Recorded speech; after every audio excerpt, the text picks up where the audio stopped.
काय सांगाल, म्हणजे पुतळा प्रकरण गाजतंय राज्यभर, यामध्ये एक संशयित जालन्याचा निघाला, त्या संदर्भात काय? खरं तर छत्रपती शिवरायांचे पुतळे गेल्या 6 महिन्यापासून कुठतरी बेकायदेशीररित्या बनवल्या जात होते आणि छत्रपती शिवरायांचा त्यामध्ये अवमान आहे, कारण ते पुतळे फायबरचे होते.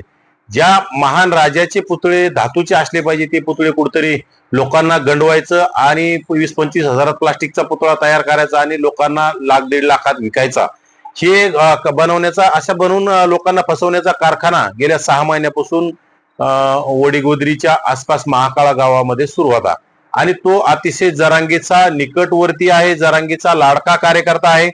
गेल्या 2011 पासून जरांगेच्या शिवबा संघटनेचा त्या काळी तो पदाधिकारी होता, त्याची सुद्धा मी तुम्हाला फोटोज दाखवू शकतो.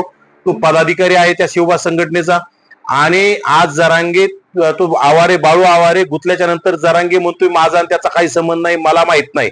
आणि खरं तर प्रशासनाला सुद्धा या गोष्टी कळत असतात की एवढा मोठा अवैधरित्या कारखाना चालवणं हे छोट्या मोठ्या कार्यकर्त्यांचं काम नसतं. याच्यामध्ये जरांगेचा त्यामध्ये वरद असतंय, जरांगेची त्याच्यामध्ये पार्टनरशिप आहे, हा माझा आरोप आहे.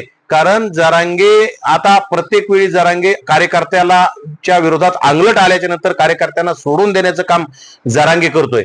ज्याप्रमाणे आपला अमोल खुने, कोपर्डीच्या घटनेमध्ये अमोल खुने त्यांचा अतिशय जवळचा लाडका राईट हँड असणारा कार्यकर्ता, आणि आज त्या अमोल खुनेंवरच खोटे नाटे आरोप करून अमोल खुनेला सगळ्या गोष्टी गौड बंगाल जुन्या काळात यांनी काय कार्य कारनामे केले जरांगेचे ते माहीत असल्यामुळं त्या अमोल खुनेंनाच आत गुंतवण्यासाठी हा खटाटोप करतोय, प्रयत्न करतोय.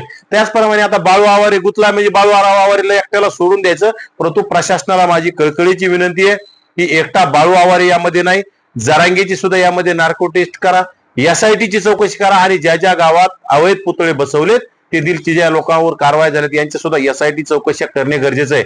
कारण की ज्या छत्रपती महान राजा छत्रपती शिवरायांचा पुतळा गावगाड्यातील सर्व जाती धर्मातील लोकांसोबत चर्चा करून मोठ्या महत्वाच्या जाग्यावर आणि धातूचा पुतळा बसवणं गरजेचं असताना तुम्ही चोरून जिथं वादित जागा, जिथं वाद वाढल अशा जागेवर बसून जाती जातीत जर भांडणं लावून दंगल पेटवण्याचं जर कोणी कटकारस्थान करत असेल तर यामध्ये जरांगे त्या बाळू आवारेच्या खांद्यावर बंदूक ठेवून करतोय. त्यामुळे जरांगे आणि बाळू आवारेची नार्कोटेज झाली पाहिजे आणि विशेषतः एकट्या बाळू आवारेवर कार्यवाही करण्याऐवजी जरांगेवर सुद्धा ती कारवाई झाली पाहिजे, जरांगेला सुद्धा तात्काळ अटक झाली पाहिजे, ही माझी राज्याचे गृहमंत्री, गृह विभाग आणि मुख्यमंत्र्याला कळकळीची विनंती आहे.